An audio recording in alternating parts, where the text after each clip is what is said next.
IBM vient de lancer une nouvelle technologie de transistor, de 2 nanomètres.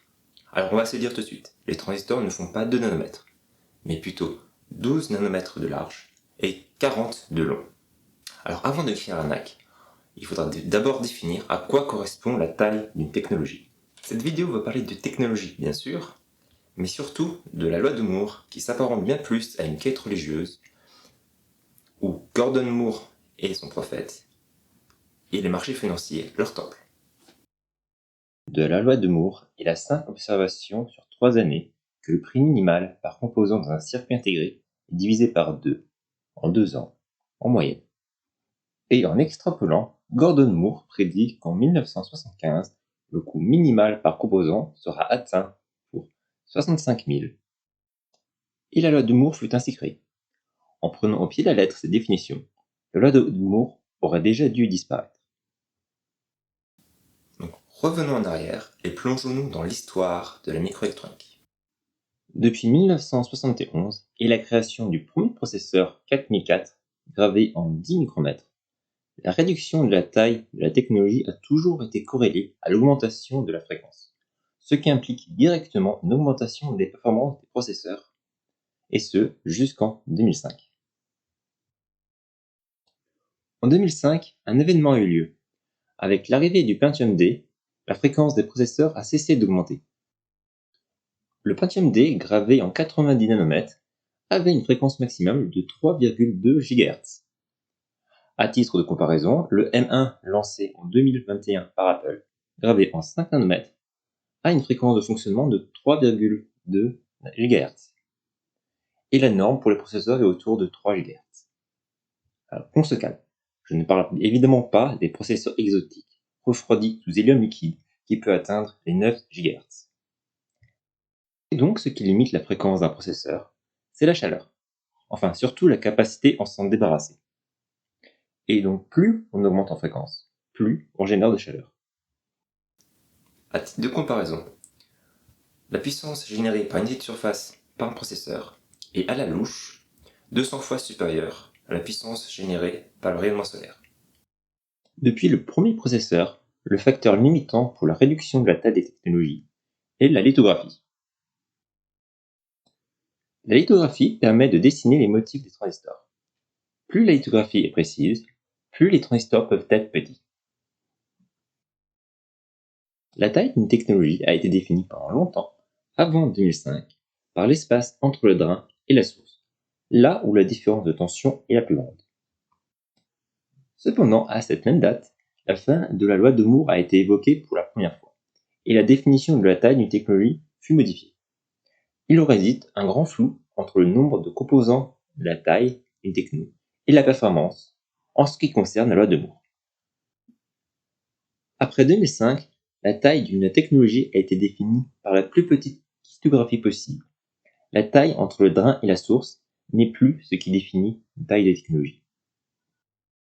Par exemple, en 2013, la technologie dite de 16 nanomètres a été lancée avec une taille de drain de source égale à 20 nanomètres, et en 2015, la technologie dite de 10 nanomètres avec une taille de drain de source égale à 17 nanomètres.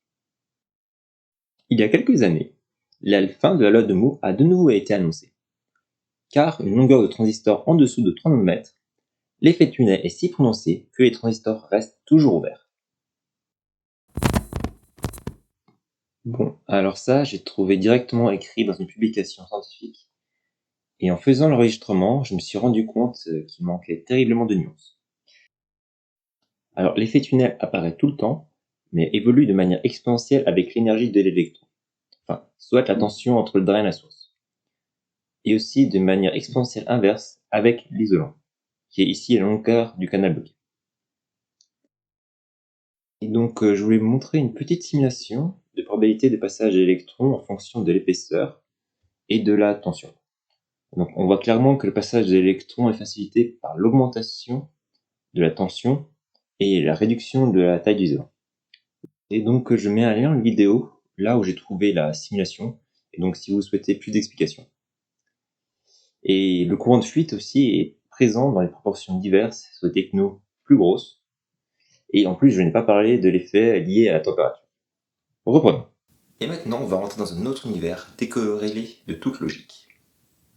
Avec la technologie dite de nanomètres, produite par IBM, on rentre dans une autre dimension en termes de nomination.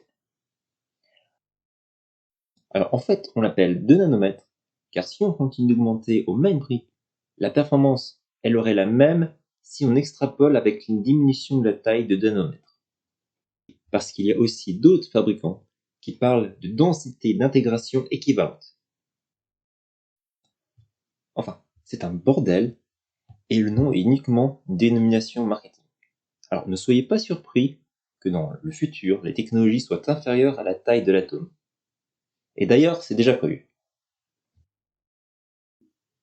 En 2037, le nœud technologique de 0,5 nanomètres sera atteint. On voit que c'est une publi scientifique et qu'ils font moins semblant. Ils mettent le nœud technologique entre guillemets et disent que c'est équivalent. Et puis ils donnent la vraie taille en dessous. Pour rappel, la structure cristalline du silicium mesure 0,543 nanomètres. Alors, pour avoir une distance entre deux atomes de silicium, il faut deux atomes. Voilà. Mais pourquoi un tel acharnement à vouloir réduire la taille d'une technologie? Tout simplement parce qu'il y a énormément d'argent en jeu. Alors, changerez-vous de téléphone ou d'ordinateur si les performances étaient exactement les mêmes? En fait, c'est même pas une question, la réponse est non. Ah, je râle, mais il y a quand même des trucs bien. Pour vous montrer à quel point cette technologie est intéressante, je vais vous montrer ce qu'on a fait depuis les années 1960. C'est simple, il n'y a que deux types de technologies. Les planaires, qu'on appelle aussi SOI, et les FinFET, qui sont arrivés dans les années 2000. La capacité à fournir du courant est proportionnelle à la capacité de grille, qui est elle-même proportionnelle à la surface. Pour une même largeur, le FinFET peut délivrer plus de courant. Contrairement aux transistors planaires, qui peuvent être dessinés comme on le souhaite en modifiant la longueur et la largeur, pour les FinFET, la largeur reste fixe. Le transistor de 2 nanomètres, réalisé par IBM, est un GAFET. C'est un transistor autour duquel se trouve la grille. Que sa grille entoure le transistor, la capacité de grille est grande. Le principal avantage est sa performance. Il peut fonctionner avec une tension plus basse. Cela signifie qu'à une vitesse égale, il consomme 75% de moins et à une consommation égale peut fonctionner 45% plus rapidement. Et enfin, on peut empiler les GAFET, ce qui est totalement impossible avec d'autres technologies. On peut aussi les rapprocher plus que les transistors FinFET, ce qui permet d'en mettre plus côte à côte. Le marché des semi-conducteurs est imprégné par le dogme de la loi de Moore, où l'on recherche toujours des technos de plus en plus petites pour continuer à les vendre. Depuis une décennie, la réduction de la taille des transistors n'est plus possible. Alors le nom, qui est marketing, est décorrélé de toute réalité physique.